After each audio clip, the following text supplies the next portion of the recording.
welcome to Canceled. We are back after a bit of a delay. We're sorry about that.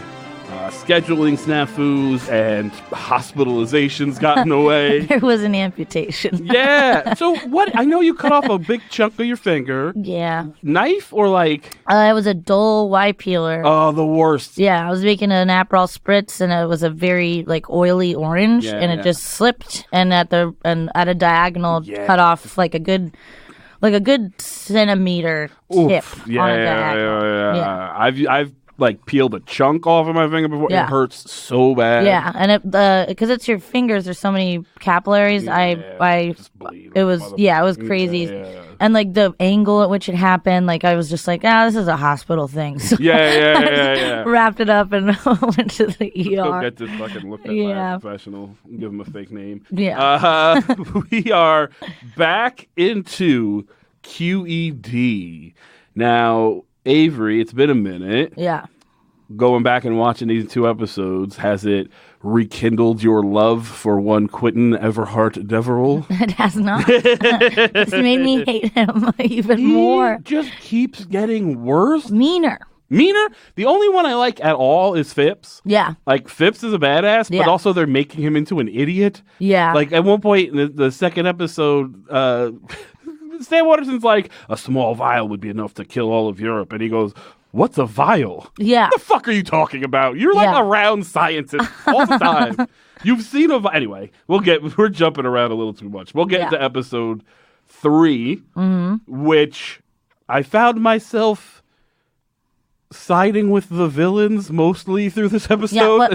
Yeah, I watched these last week. What's episode 3 is the communists and the bombing. Yeah. Oh, this one took me 2.5 attempts to watch. I told you in the car because I would find myself just like 30 minutes in having not paid attention at all, just sitting on my phone smoking weed. And I was like, oh, I'm watching this for a reason. Actually watch this bullshit.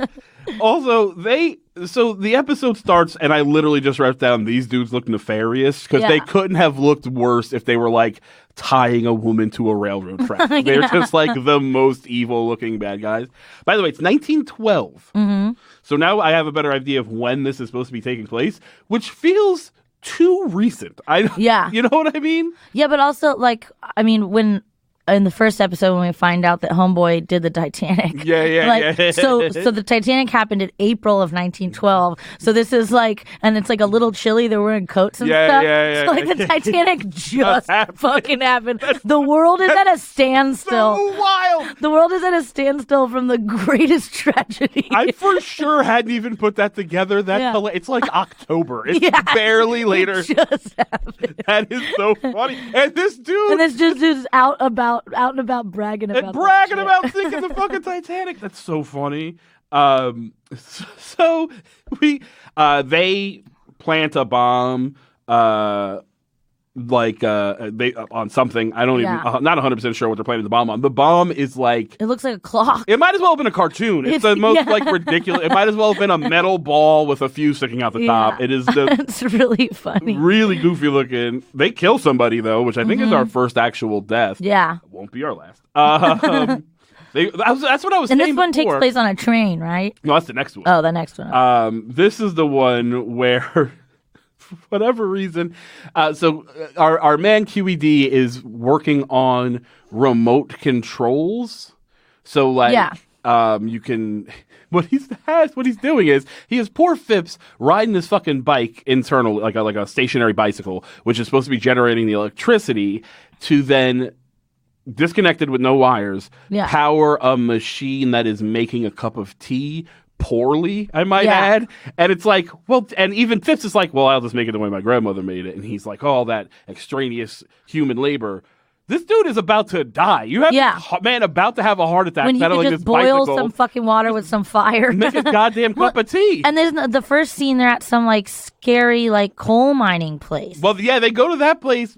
And all right. So what's happening here, the bad guys are communists. Mm-hmm. And they want to plant a bomb and blow up all these like heads of industries. It's like the Carnegies and whatever. They're having some conference. They're having a conference, London, right? yeah. And the whole time I'm like, every time the communist speaks, by the way, he's like just making a lot of sense. Yeah, like there was a line where he was like, all the most evil men in the world gathered in one place, and I was like, you're not lying. Motherfucker's got a point. Yeah. Like if he had almost just, and then also, they're also like the people that are they are going to blow up this meeting of all these like captains of industry, right? And our lady who works with whose name I'll never remember, Jenny. She has been going to this soup kitchen with this like rich dude who pays for the soup kitchen or whatever. Mm-hmm. And it is not a soup kitchen; it is a soup bench outside. Yeah, there's no indoor place, and it's just even the poor people are like, oh, thank you so much for the food or whatever. And as soon as I leave, they're like, these fucking rich assholes. I'm like, yeah fuck them. I like these poor people. And then they're just shitty about that. They're like, the problem with the poor is not their hunger, but their ignorance. No, it's their fucking hunger, you asshole. They're starving. And like, the whole thing that wants to be done, and what Q.E.D. wants to do is like replace human labor. But like, so you just want to put people out of work? That's your whole... Yeah, he's talking to this guy whose father like runs this like coal mining and like mineral mining business, and like they go to see like a live demolition of like this side of a mountain, and like this motherfucker gets blown up because the fuse is defective. No, it's not even defective. It's just too short. It's just short, and it's short because they're trying to save money. Yeah. There's no way you're saving that much money by using too short of a fuse. Well, with weather conditions and mistakes, a long fuse can... Yeah. No, you need to give them time to be able to run away. And like, imagine working there, and you know the fuse is too short. People are getting blown up left and right. How do you... I'd be like, no, I'm not. No. I'm gonna die if I do that. Well, he's like an old man, too. It's like not like he can run. It looks like they were like indentured servants or something. They did have that feel or whatever. It was fucked up. Yeah, at one point the rich guy goes, I can afford to support 20 soup kitchens. Well, then fucking do it, dickhead. Yeah. And it turns out he's actually a communist. And I'm like, well, then why aren't you already helping? Like, I don't understand. Yeah. The son is a communist. He's like, I'll help you, comrade. Yeah. And like, there's a lot of comrade talk in this episode. So he's gonna. So Q.E.D. is working on this remote control thing, and it's not just like a charge. Well, you still have to because I'm thinking like, oh, Q.E.D.'s about to invent like the charge. Yeah. Which is like a long distance detonator, which is kind of what he's doing, but it takes like for whatever reason someone to like pedal a bicycle or run a thing. He just wants to make it a little more complicated. He wants to make it more difficult. It just doesn't make sense. I have just written down a lot of times like, God damn, I hate these people, blah, blah, blah. Yeah, I wrote down, just make the fuse longer, you dickhead. But so in the meantime, the bad guys kidnap Jenny and Fitz to force Q.E.D. to make them this remote control. It's like a fake kidnapping, right? Like it's the son pretends that he was assaulted as well. And also, but he's the one that orchestrates the kidnapping. And also the other guy, the newspaper guy, Charlie or whatever, is immediately like, well, what the fuck? You just let her get kidnapped? And he's like, well, they attacked me. And he's like, he just immediately knows the guy's full of shit, which I kind of found funny. So they kidnap Phipps and Jenny to force Q.E.D. And Phipps is like, I think we've just been kidnapped. That's the best. They're tied back to back. It's like classic Looney Tunes shit. I think we've just been kidnapped, mates. What's going on, Phipps? And they also ask at one point somebody asks Phipps what he does, and he says, you can say I keep an eye on things. And I'm like, do you? You just got kidnapped. Yeah, as far as I can tell, you're here as a test dummy for all the Q.E.D's horribly dangerous activities. You're so goofy. But this like little side note, is it this episode where one of the maids in the estate is like, is it true, Mr. Phipps, that you used to just be a caddy and now you're a real gentleman? It's this one, he's like, for sure. Yes, miss, it is true. Yeah, that is the best. This episode's all about class. Absolutely. And also, like, they try to force in shit that doesn't make sense. So at one point, when they go to the test of the place where the guy gets blown up, the mine or whatever, he's like, I'll go convince your father to make the right the right changes to make this place safer or whatever. And the father says to him, "You're not the first long-haired wizard to come in here with promises." Long hair? The man had like 3 inches of hair on his head. It is far from long. Wizard. And he calls him a long-haired wizard, which made me laugh so hard. And then he also goes, something from Mr. Winston S. Churchill, and the old guy's like, who? What do you mean you don't know who Churchill is? Yeah. It's 1912. He's pretty popular. So I like Phipps. They that's what Charlie calls him. You spineless, useless tea drinker. That's what he calls the guy who turns out to be bad or whatever. Yeah.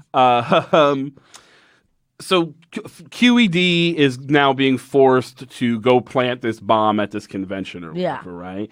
And they just they have a bunch of conversations. They're going to do a demonstration, right? For all he's not. He's going to do it. He's going to do a demonstration of the remote control thing, but really what they're doing is planting a bomb. But Q.E.D. is unaware of the bomb. No, he knows. He figures it out, and also he knows that so he's being walked in there by the rich guy who's actually a communist, and he's like, "Hey, they're gonna just kill both of us, man." Yeah, and that's. But didn't he get invited? And he said he wasn't gonna go, and then they convinced him to go because they've kidnapped Phipps and Jenny, who are in that attic, by the way, and they just start having a real conversation. They're not you would think the idea would be to say lies back and forth. Oh, I can't believe I still try to make it seem like you don't know that guy was a bad guy, something, right? But they just have the real conversation telling facts where the guy can hear. Yeah. As a distraction for Phipps to cut the ropes off his arm. But the guy can't hear you do that from the outside of the room. It takes everything takes 5 beats too long. Yeah. You know what I mean? It's like they needed 10 ideas to make an episode. They had 6. Yeah. So everything just has to be stretched and take way longer. And I don't know if that's just just what old TV used to be and we're kind of spoiled. I don't think, I think old TV did move a little bit slower, but if you look at a show like Poirot or something like that just moves at a clip that's that's interesting, and it's also the writing is there to back it up, even if there is a lull in action. In this show, the dialogue is so fucking stupid that if there is a lull in action, you're just okay. When is something going to blow up? When is someone going to get punched? What is happening? I also think what we've learned about Phipps, this kidnapping plot doesn't make sense because he would just be fuck them, I don't care. Yeah. He has no human connection to any of these people. Yeah. So where is it? Was he right? I'm sorry, I'm trying to find where I was, right. So they're also, the other thing that they're doing is they're going to frame Q.E.D. for the bomb. Yeah. But that doesn't make any sense. If you're the communist terrorist and you're trying to strike a blow against capitalism and the merchants you'd want people to know that communism did it, right? So why are you trying to frame Q.E.D.? That didn't make any sense. Yeah, who's clearly a shitty capitalist fucking scientist guy. I actually did write down, man, imagine if all these industrialist scumbags do get killed. The greatest show ever.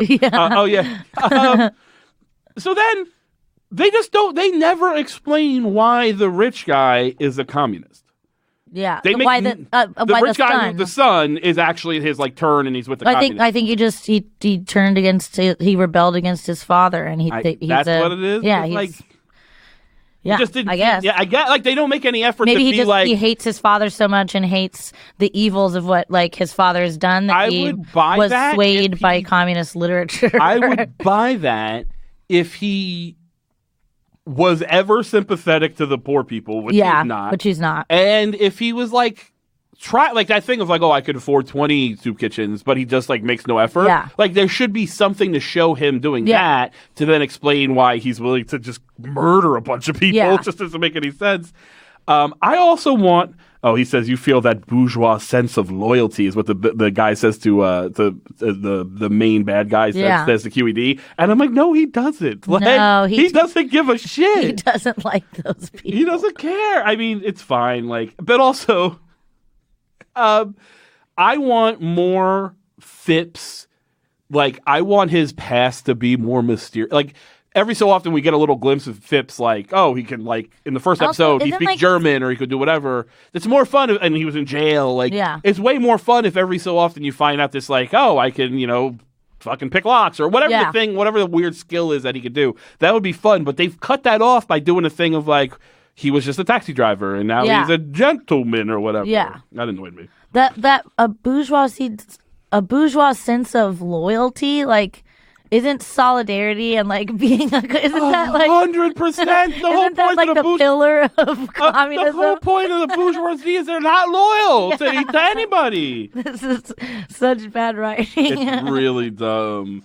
But they managed to escape, right? Phipps and Jenny managed to escape, and because the newspaper guy Charlie doesn't trust the rich guy, which he shouldn't, and he pays a taxi driver to drive him to where he dropped the rich guy an old friend off. of Phipps, right? And what I like about the old friend of Phipps is still wants money. Like he's not like because he tells him like, look, Phipps is in trouble. You think he's being held captive in his house or whatever. Yeah. Can you go call the police? And the guy's like kind of rubbing his fingers together, and he's like, well, how about now? And he gives him $20 or whatever. Yeah. And it's like, why did you set him up to be an old friend of Phipps then? Like that, the move there would be if he's an old friend. Oh, absolutely. Let's go. Let's do it. Save Phipps. Yeah. But no, there's no point in making him an old friend. Fuck Phipps. Give me 20 pence. Yeah. So he shows up and he manages to help them escape. Yeah. Now, what we find out is that Q.E.D., and I'm not sure how, has managed to switch the bomb. Mm-hmm. So there's a box with a bomb in it, and there's like another box or something. And he has managed to place not the bomb in the convention hall, and he's left the bomb in the van. I didn't know they had vans in 1912, but whatever, right? He's left the bomb in the van, and the bad like guy, a milk truck. yeah, kind of. Yeah. And the head bad guy is going to trigger the remote detonation that's supposed to blow up the thing, but really he just blows himself up in his van, and it's like it's a bit like that's violent. Like this show is so tonally weird, because like. That's a very violent death. Yeah. And it's not treated particularly lightly. No. But then everything else is, like, even the kidnappings, there's, like, lighthearted piano music playing. Everything. Yeah. It's such a weird, like, even in the next episode, where the fate of mankind is at stake. Yeah. Everything is like they will cut to the next scene where it's like, oh, this guy driving a car keeps falling asleep, and it's like that's not the right. You got to pick a lane. So he manages to switch the bomb or whatever. But then, like, if that's the case, why is he going through all of that shit? Like they show up at the conference or whatever. He's on stage and he's like talking to the rich son who's the communist turncoat or whatever, and he's telling him like, oh, he's not going to let you get out of here, blah blah blah. It's like your friends, as far as you know, are still kidnapped. As soon as you're out of eyesight of that van, fucking run and go tell somebody. Like, there's nothing they can do anymore. They don't have cell phones. You know what I'm saying? So like, why are you wasting all this time like keeping up the facade just for the reveal sake of that bomb going off when like your friends are in danger, man? Yeah. They could be dead. He doesn't give a shit. No, I don't think he does. I really just don't think he gives a shit. I think that is why this show ultimately doesn't work. The stakes are really, really, really high. Very high. And the only people that care are the side characters. The side characters, and also like... And your main character could give, like, less of a fuck about his friends. And that's the thing, when you watch, like, Sherlock they're Holmes, like right? servants to him. Yeah, and they are, and to be, like, to be fair, they are his employees, but, like, don't I want my hero, who I'm supposed to relate with, to be a decent person. Yeah. Even you watch like Sherlock, right? Yeah. And he's a dickhead, and everyone around him knows he's a dickhead. But you know, in his heart, he cares for these people, Watson, and he will put his life on the line to save them, and all of the right things that a hero needs to do. That's why he does the things that he does. That's why he solves the mysteries. And Q.E.D. is literally just there for like the science of it. I think he's there to just like show everybody up and be like, I'm the smartest. That's 100% what it is, and that is I'll solve this problem. That is like the least what's the word? Endearing quality you can have in a person. Yeah, like I just want you to know that I could fix this, and I fixed it because I want everyone to know that I'm the smartest. Right. But a guy blew up, and my friends almost died. yeah. If that's the fucking if that's the fate of it, then so be it. Man, which brings us to episode 410 to Zurich. And the stakes are so much even higher on this one. This is like the mother. This is like the vials remind me of The Rock. Yeah. Do you remember in The Rock when like they have that green vial and like, the guy falls gets, and they like roll or whatever. And it rolls and then it breaks open and it's like a neurotoxin and the guy inside just like fucking melts. Yeah, that's 100% what we're we're supposed to think this chemical is in 1912. I would also a biological weapon at the height of technology, and like even the container that it's in is some 1950s shit. Like. It's the funniest looking thing I've ever seen. It should be made of wood. Well, let's start with this. It opens with our man Q.E.D. in like what's supposed to be some sort of gas mask hood thing. Yeah. And he's got this plant, like these flowers, and he puts it in this glass box, and then he's got this big. He says vial, but it's like a Voss. It's like a Voss water bottle. It's huge, it's right? Huge. This giant glass thing. Voss water. And he turns a knob on that, which lets some of this liquid out, and that makes a smoke. And then when the smoke in the box clears, the plant's dead. Yeah. And I'm like, did he just invent like Agent Orange? Like, what was he working on? We come to find out he's just working on a cure for headaches. That's literally what he like, which is, I know, like a lot of things. He's trying to make like BC powder, and he stumbled upon a neurotoxin. A neurotoxin, one vial of which can kill all of Europe. Yeah. What aspirin were you making? And I know in like medicine and science, whatever, very often it is not the thing you're looking for that you find, right? That's why research is so important. But it just seems like make the thing they're working on more important. Yeah. So, like, there's some relatability. A cure for polio or right, something. And it turns out, it's the opposite of a cure. It spreads it or something. It's just so wild that it's literally he's just trying to make aspirin. And it's like, I know you had heroin back there, man. Just do that shit. And he then, like, he just takes that box with the plant and everything, and he puts it in, like, a safe, right? Yeah.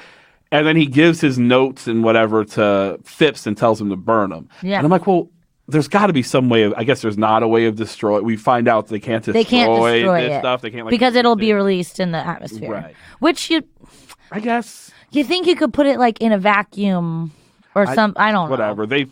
It's fine. It makes for a very unsatisfying ending, by the way, but we'll get there in a minute. Oh, my God. I was so fucking mad. Well, I was mad at fucking Phipps for whatever reason. He's burning these pages of his notes one at a time. He's got like a stack of loose papers, and he's like reading one and putting it. Oh, governor told me to burn his notes. Better make sure each one is burnt. But he's like taking the time to read them. When we find out later he doesn't know what a vial is, there's no way you know what the fuck you're reading. Just put that shit in the fucking thing. It's like literally like chemical compounds written on the paper. Yeah. So he then Jenny shows up and she's like, "Oh, Mrs. whoever the fuck is here for your tea." And Q.E.D's like, "I didn't invite her to tea. She invited herself."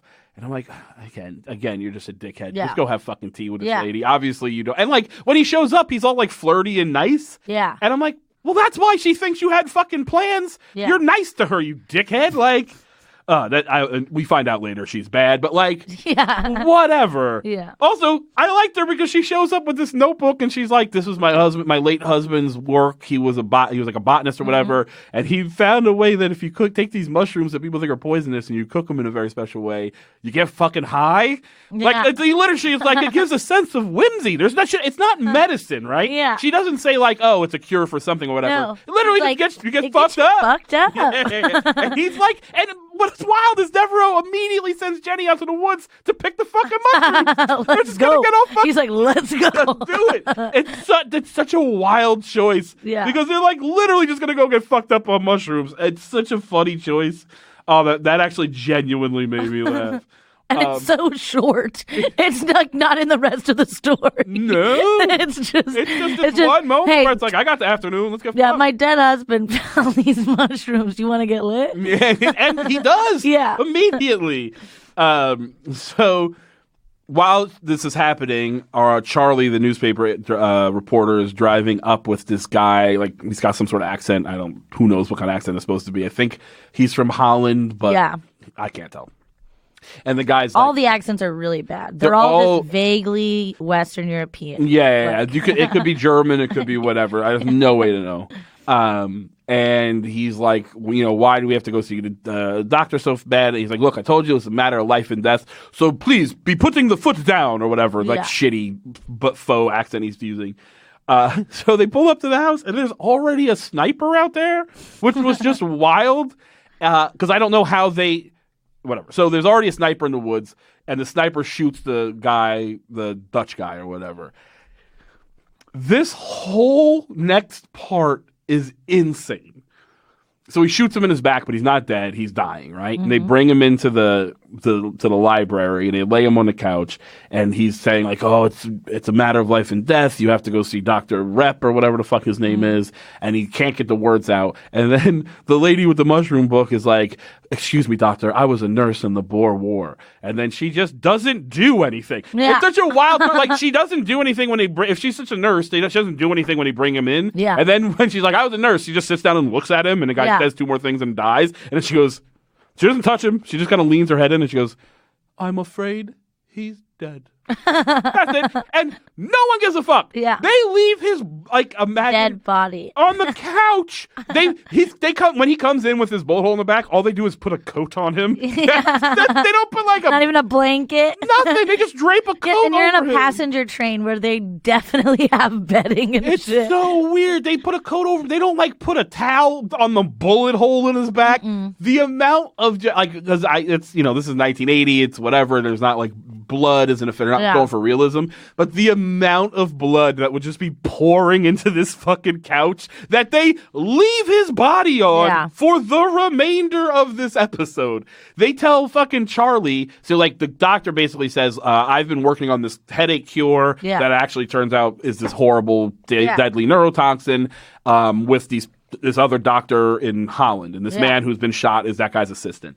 And I have to get to him because clearly something's going on, and if this stuff gets in the wrong hands, the fucking world's over, right? All of mankind. and they're all they're very suspicious of Q.E.D. and everybody else, who they're working for. Right. Yeah. So she goes. Now the sniper runs past Jenny while she's in the wood getting mushrooms for the rave they're gonna have. So he knows her. He knows her face, or she knows his face. So she's got to go on the train so she can point him out if he's on the train. Right. All that makes sense. Yeah. And they tell Charlie, well, now it's your responsibility to handle that body. And he's like, well, what am I supposed to tell the police? And he's like, you'll think of something. It's your job. Just tell them the fucking truth. Yeah. A man was murdered on your porch. There's serious shit going on here. What do you mean when you're going to tell the cops? It's such a wild choice for them to just leave him behind. Yeah. Which he doesn't stay. And as far as I know, doesn't do anything with the body. I don't think so. He just, because he's like, oh, if Jenny's going, she's in danger. We all know he's in love with Jenny. Yeah, so he stays. He goes. Or he gets on the train. He tries to get on the train. It doesn't work at first. And then I was very confused by that, too. So we get to the train, right? Yeah. And it's Phipps, and it's Jenny, and it's Dr. It's Q.E.D., right? And there have to be a disguise. Well, she's a nun. Yeah. The two of them are just themselves. Yeah. He's just wearing a coat. There's no, they meet the other doctor who is in a full disguise. He's got a mustache. He's got a fake accent or whatever. But, why is she a nun?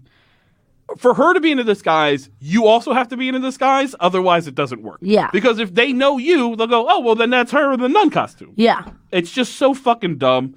But they get on the train, and the next 40 minutes of this fucking slow-ass episode is them on this train, and he's trying to find the doctor because he thinks the doctor's on the train. He's disappeared. Well, he sees him. Well, he sees him once, and the guys won't. He's like, what are you doing? Also, what a fucking idiot Q.E.D. is, by the way, because he sees him walk on, and he's in full disguise. He's got a fake mustache. Yeah. He's holding his violin case. He's pretending. He's like, I don't know you. And Q.E.D. is just being the loudest, most obvious dickhead. What do you mean you don't know? Yeah. He goes, are we being watched? And he like stands up and pokes his head around. Mate, I would assume yes, dickhead. Yeah. He's wearing a fake mustache. God damn it. Have some subtlety. Yeah, and like a monocle, right? And he just follows him through the whole train, yelling at him, what are you doing? Why are you ignoring me? And then he ditches, right. And he like leaves and like changes the disguise. Well, he goes into the room, and he's like in, but he like disappears. A car. Right, so he gets to they're like at the door, and he's like, leave me alone. He shoves Q.E.D. out, and he's in his like sleeper car or whatever. Yeah. And then he has to go into another room. And some drink cart comes by, and it makes him pause for a second. Yeah. And then when he opens the door, the guy's gone. Yeah. And he's like, how's that possible? Where could he be or whatever, right? Which, do they tell us where he went? No, there's like secret tunnels or some shit. They never explain where he was. Like a secret hallway. Because later when he eventually turns up, they never. He's just been on the train the whole time. Yeah, but how do you get out of? Exactly. It's so goddamn annoying.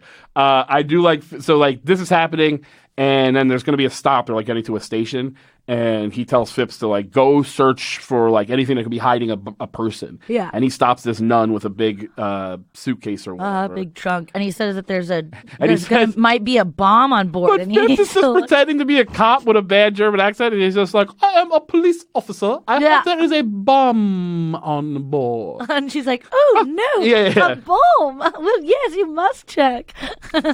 And it's like 2 minutes. Yeah, for them 2 minutes of them looking through a lady's suitcase for nothing. For nothing. Is it Charlie? First, Charlie shows up, but does he not recognize Phipps? I don't understand. I think he does. I think he's trying to help along the narrative. Oh, okay. So he's like, oh, a bomb? Well, yes, please check my suitcase. Yeah. And like, so he's pretending to just be like a regular train passenger so that the nun isn't suspicious. So he searches his small thing and then searches the trunk. That makes more sense. Yeah, but there's nothing in either of them. Charlie's It takes like 3 suitcase, minutes. but it's like a whole suitcase and there's nothing in his suitcase. It's so weird. Like at least pack stuff to pretend. Right. There's like a goat in the whole suitcase. And then Charlie tries to get back on the train, but a bad guy knocks him off. Yeah. But Phipps gets back on the train. And then the nun and so the fake nun, Jenny, and Q.E.D. are like, the fate of the world. So they're talking about how dangerous everything is. And then they're just like, oh, cognac, yeah, let's get fucked up. Let's just fucking We forgot drink. to we're trying to get fucked up with the mushrooms, didn't have a chance. Well, he's like, there's nothing we can do now. Let's just wait and see what happens. So they're just sitting in the dining car drinking cognac. Again, like, that's not going to give away this nun's disguise. Yeah. She's getting drunk with some dude. Yeah. They in such an obvious moment. They like go back to. She says like, "Oh, I have an idea where they could be, but it's probably too obvious." And he's, "What do you mean?" He says, "Oh, back in the same room he was in. Like that's where he's, And like Q.E.D. goes, "Oh, that's too obvious," and then gets up and runs back there. Right? Yeah. They open a door and there's a lady in a black veil, and she goes, "Oh." Yeah. I'm like, "Oh, that's the lady." I immediately was like, "You can't see her face at all." And I'm like, "Oh, that's the mushroom lady. That's 100% clearly the mushroom lady. Clearly she's in on this. Yeah. Obviously, this is what's going on." But they don't reveal it then. Yeah. It's supposed to be a big reveal later on. And it's like, no. Very obviously her. Phipps has made a friend. It's for flashlighting, not foreshadowing. It's fucking for spotlight. It's just right in your face. Phipps has made a friend on the train. Mm-hmm. A little girl. Yeah. Who doesn't speak English. Yeah. Fine. She's like French or something. But she also appears to be like, when we first meet her, she's just kind of a dick. Yeah. Like, she says like a little brat. She asks what his name is, essentially, but like not in. She figures out. Oh, me, miss? My name is Phipps. And then she pulls his hat down over his eyes. And that's their cute. And I'm like, that was a weird choice. And then he's playing chess with a guy on the train, and the little girl walks over and does a thing, like puts the moves, and he's checkmate or whatever. Right? So she's smart. But then later, he's driving the train, right? So Phipps had a wacky turn of events. He's been chasing a bad guy along the top of the train. And now he's in the engine room, and he's trying to make the train stop. Because there's a fucking car across the tracks, right? And he's pulling this whistle to make, and first he just starts yelling, "Get out of the way!" as if that guy could possibly hear you was so funny. from the end. Get out of the way! That thing is 50 feet away. Yeah, and you're driving a fucking locomotive, 200-ton locomotive. No way he can hear you. But then, so he starts blowing the whistle, and the girl has the weirdest reaction. So the little girl starts going beep beep. Yeah, but like in the way that she's like a special needs character in a show would do, but that's not what she is. But she just starts going beep beep, and her mom's like, "Shut up, shut up." Why is no one else she's the only one to realize, the whistle. Oh, they're sounding an alarm, right? Like it's clearly not just like, hey. It's just going over and over. Yeah. So everyone else is just like pouring tea and just a whole while team the of train adults. is going. It's insane. And she goes and like pulls the emergency brake. They make her go. They're like, just go back to the room, and then she goes to the back and like to piss everybody off. She like looks at her parents and just pulls the fucking e-brake, and everyone's like, "Whoo!" So they've got their little room. So we're jumping around a little bit, but at one point Phipps is like staying in the one room, and Jenny's in the next room. Like Phipps and theoretically Q.E.D. are going to be in one room. Yeah. She's going to be in the next room for modesty's sake. Yeah. And she starts screaming. So they like run to the door, but the door's locked. She opens the door, and she's just stuck in the nun outfit. Like that's the big laugh. She like just can't get her head off the thing or whatever. Her habit. So he's like, "All right, we got to leave this door unlocked." Then the guy he's playing, I think if I have this right, the guy he's playing chess with comes in and is like, "Oh, do you snore?" And he's like, "I do." And he's like, "Great, me too. Let's play some more chess or whatever."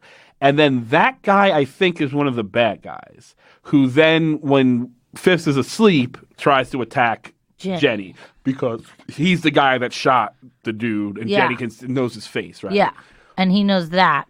And so she's like up on a bunk bed and tries to like hit him with a shoe. What's so wild? No, that's Charlie later on. Oh, okay. So when he goes into her room while she's sleeping and puts like, let's say chloroform or whatever on her face, the weirdest choice she makes, because she's not like all action, but she like can kind of, she's like more than just a like damsel in distress for the most part, right?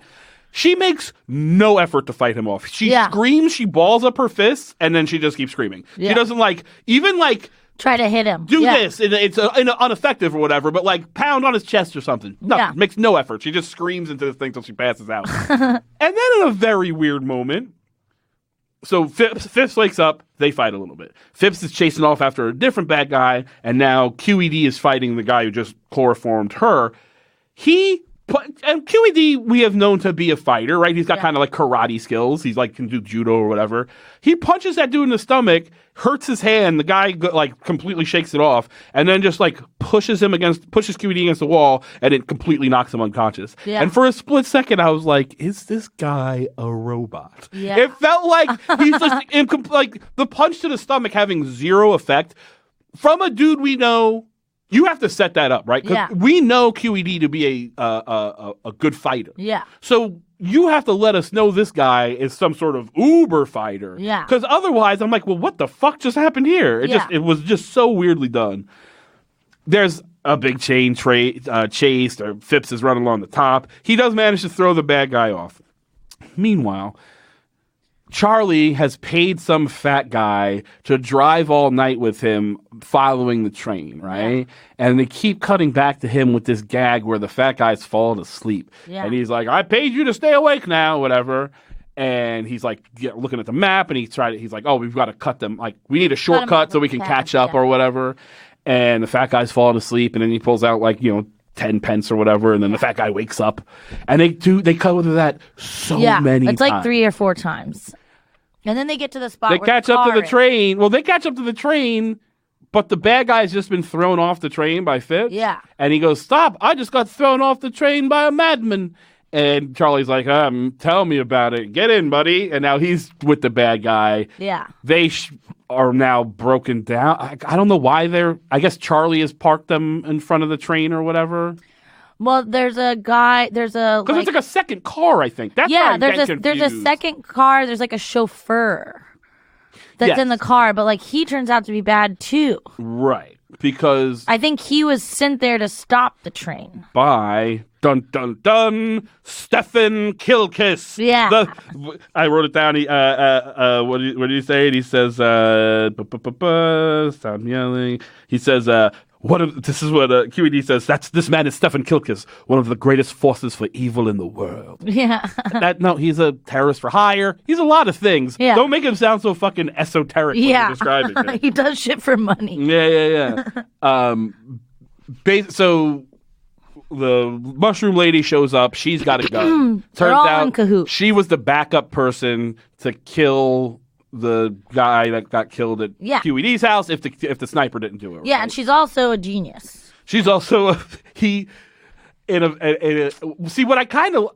So what happens is she like says to fucking Q.E.D. like, if you don't tell us give me the formula right now. If you don't, I'm gonna kill this guy. Yeah, he writes it down on a napkin, and she's like, but what you don't know is that I attended blah blah blah university organic chemistry. Yeah. And I was awarded the blah blah blah honor at blah blah blah. And he goes, you're lying. He goes, you're bluffing, and she goes, you're bluffing. Yeah, and then as far as I can tell, this is a formula for cleaning curtains. Yeah. How could you tell that? How could you possibly tell that? That is such a weird.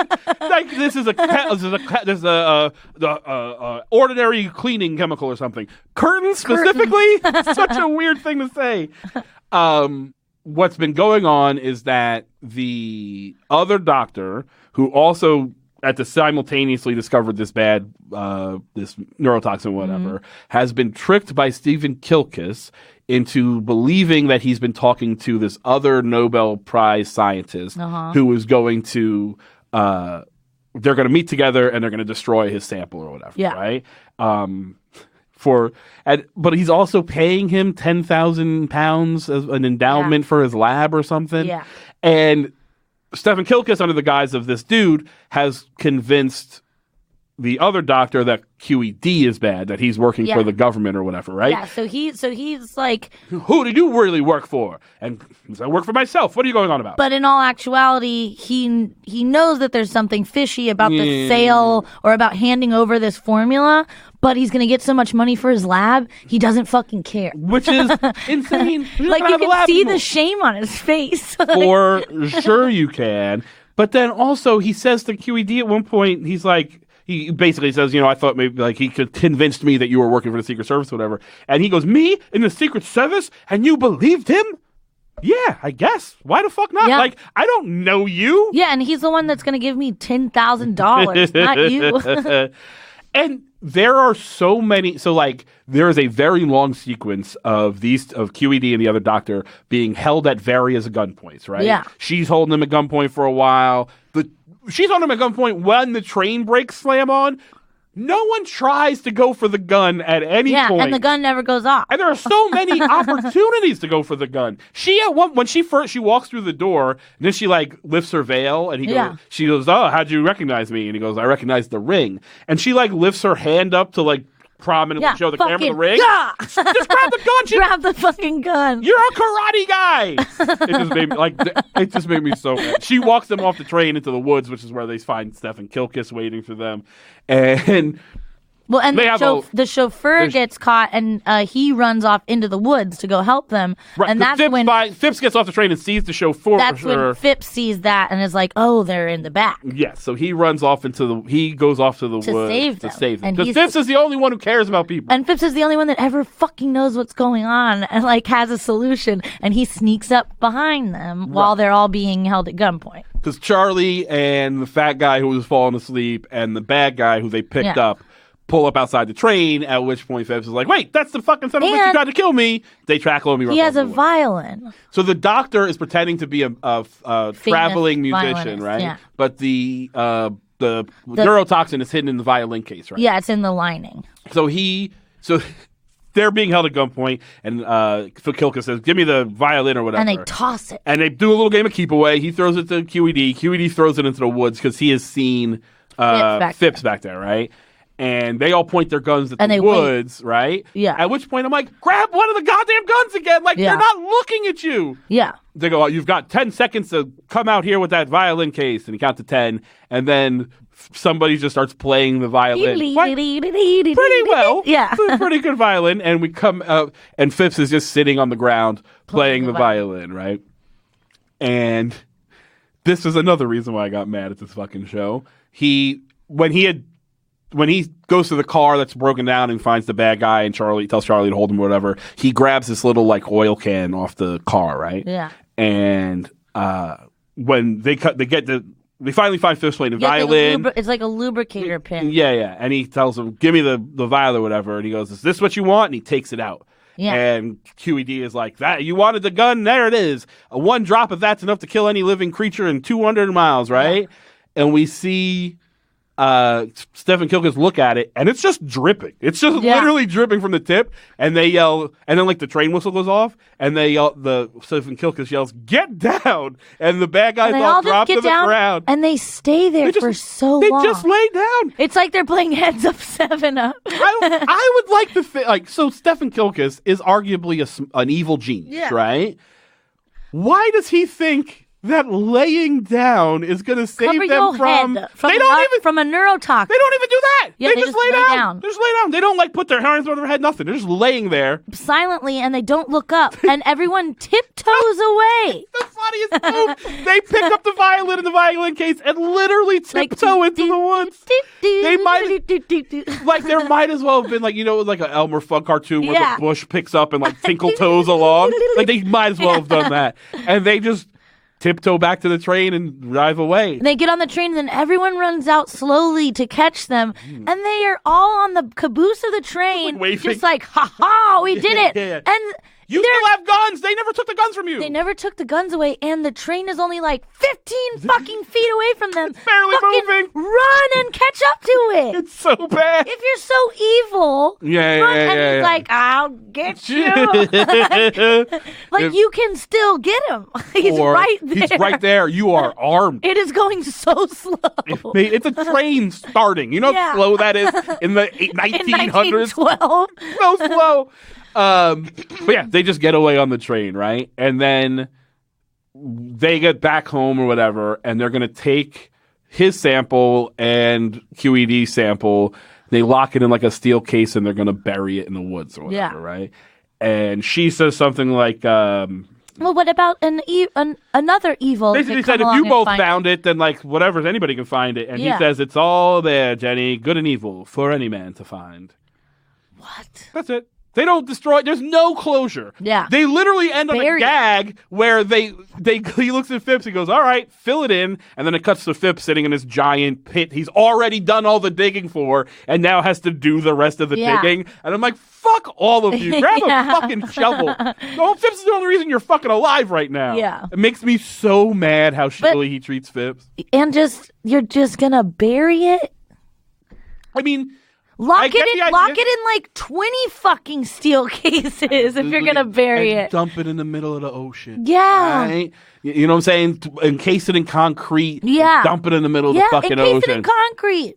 Do they have concrete back then? I mean, they must have something like it, right? Yeah. There's rocks. I don't know. They've built buildings. They got to do something. They have ways of sealing it better than one box. One box. And not even that deep of a hole. In a 6-foot fucking hole. What I can assume is relatively close to your house. Like, it's not even in, like, go to the ends of the earth. Leave it in the North Pole. Something. Yeah, what if a little mole comes by? Some kid digs it up. It's not that fucking deep. Like, it is so unsatisfying of an ending. Like, I understand you're not going to kill Kilkus, right? Yeah. But, like, the getaway is so unsatisfying. Yeah, a slow train, and then you bury a deadly toxin. And then you end on a, dig it up, poor boy. Like, it's so aggravating. Yeah, this show sucks. It really does kind of suck. This is worse than Matthew Starr.